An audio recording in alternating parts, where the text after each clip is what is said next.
Halo semua, kembali lagi di channel Cara Fajar. Di video kali ini, aku mau ngebagiin tips dan trik untuk programmer pemula.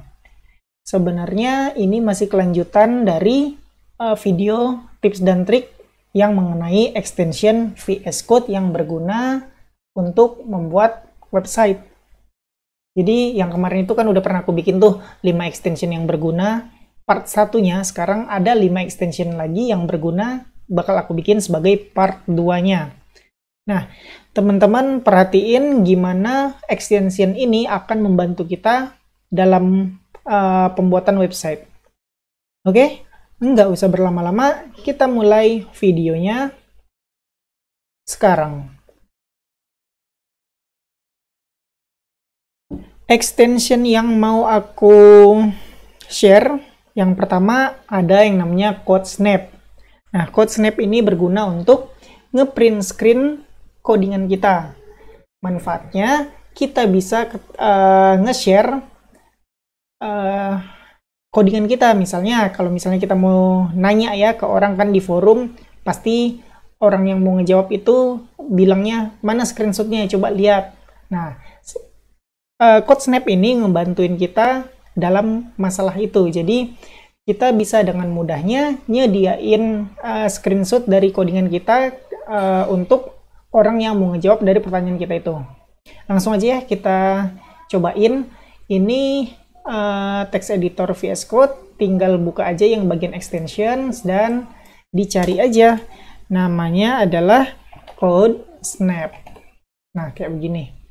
Ini ada yang paling atas, pilih aja yang paling atas dan install.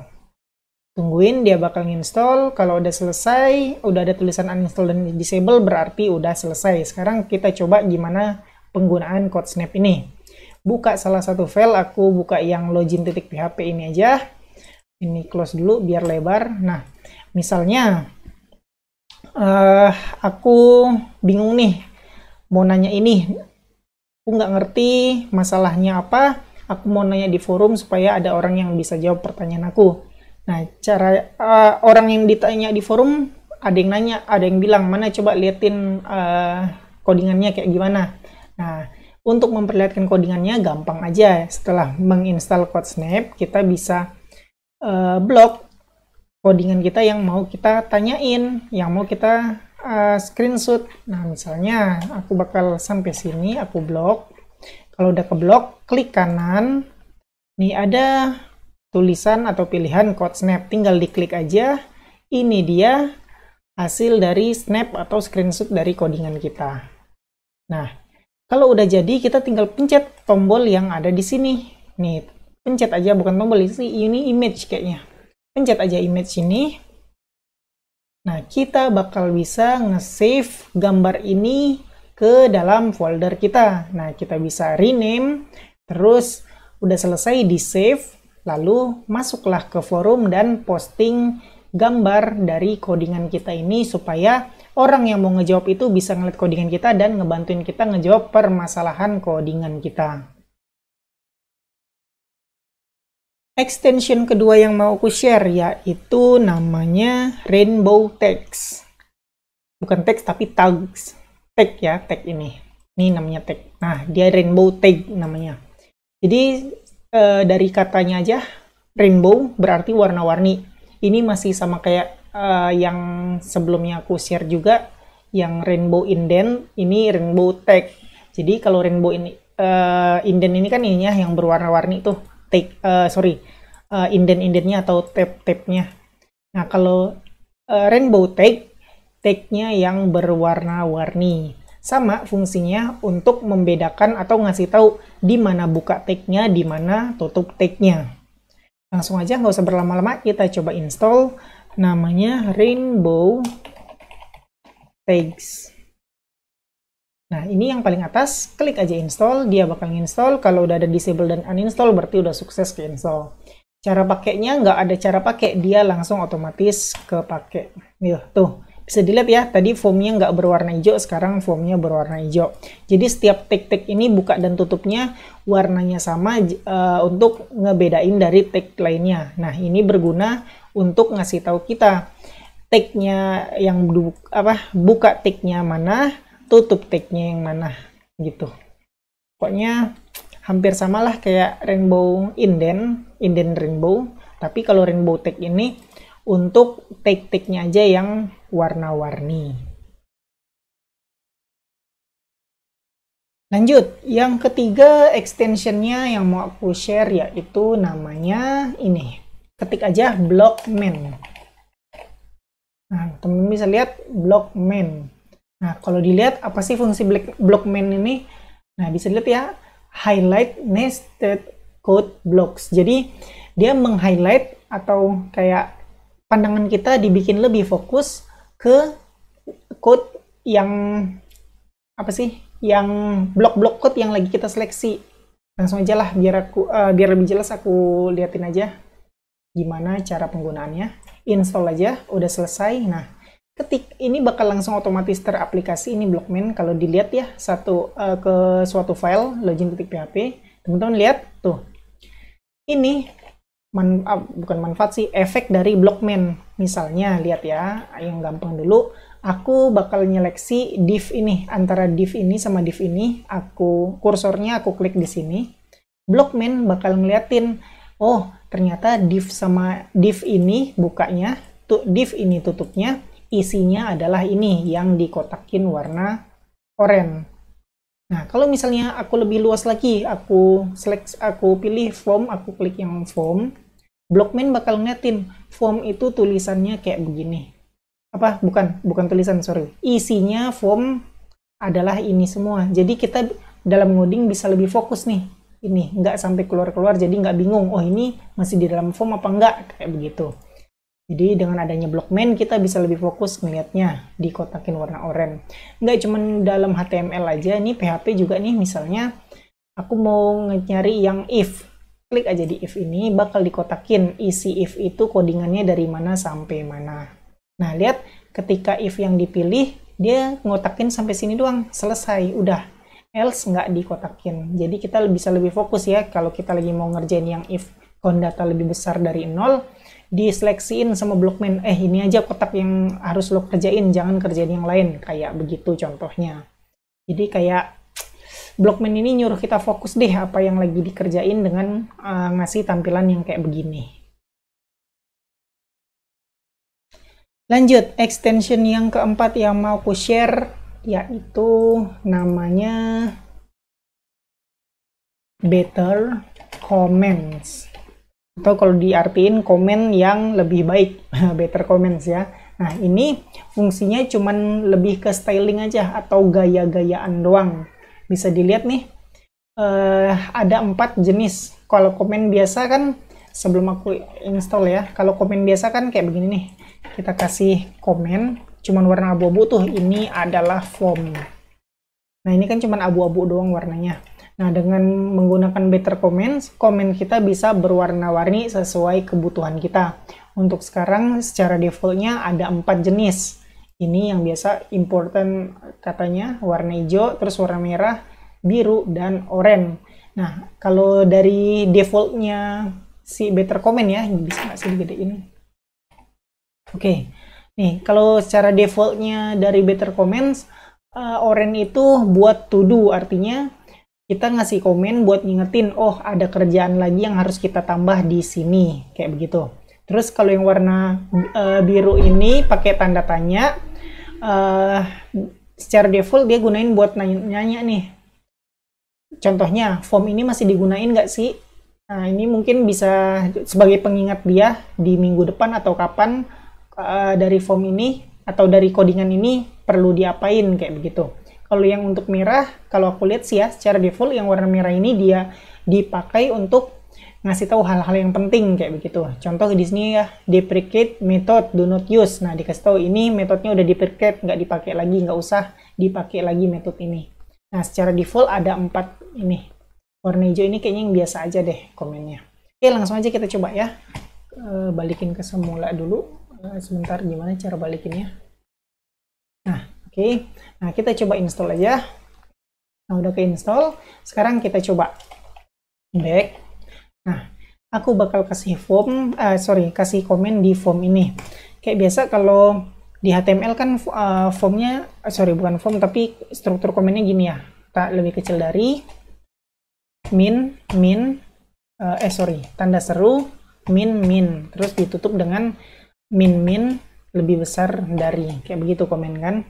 Nah sekarang kita tinggal tambah aja buat ngasih tahu, misalnya form aku mau yang ini tadi, aku bakal ngingetin aku di masa depan, di minggu depan, minggu next week misalnya, kalau aku ketemu komen ini aku bisa ngebaca, kalau komen ini aku bakal bikin ini namanya to do. Nah sekarang kan cuman username sama password doang, aku bakal ngingetin aku di diri aku di masa depan kalau aku harus nambahin apa sih, kolom remember me. Nah jadi sebagai pengingat aja, tambah kolom remember me di kolom di form ini. Jadi ya kayak begitu sih sebenarnya, terserah teman-teman mau gunain to do, tanda seru ini error misalnya, atau tanda tanya perlu nggak sih ditambah captcha, atau yang biasa aja whatever. Nah sebenarnya ini kan yang aku bilang tadi ya, secara default dia udah ngasih tahu warna ya, warna merah buat apa, biru apa, oranye apa, hijau apa. Tapi sebenarnya kembali lagi ke kita, terserah mau pakai yang mana, tujuannya buat apa, kayak begitu aja. Jadi balik lagi, better comments ini cuman buat ngewarnain komen kita supaya kita bisa lebih jelas ngelihatnya komen ini untuk apa, karena ada perbedaan warna. Extension terakhir yang mau aku share di video kali ini yaitu namanya CSS Pick. Nah, dari katanya aja pick yaitu fungsinya untuk mengintip. CSS Pick berarti untuk mengintip CSS yang ada di file kita. Nah, caranya gimana? Langsung aja install. Aku liatin caranya. Nah, di file login ini kan aku banyak nih make kelas-kelas. Nah, kita bisa ngintip kan, kalau misalnya nggak pakai CSS Pick kan aku harus kayak begini ya ribetnya. Mau ngeliat nih kelas deflag, berarti kita lihat dulu deflag itu bootstrap min CSS, buka bootstrap min.min.css, terus cari deflags. Dapat deh ini deflagsnya. Kan lumayan banyak yang harus dikerjakan.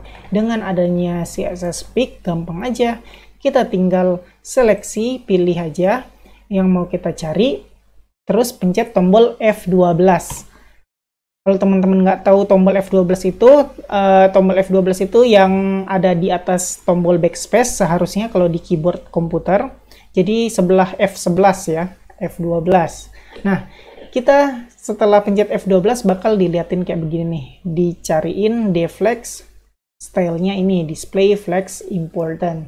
Nah bisa dilihat ini tulisannya, dan di sebelah kanan adalah file-file yang ada tulisan deflag display flags important ini.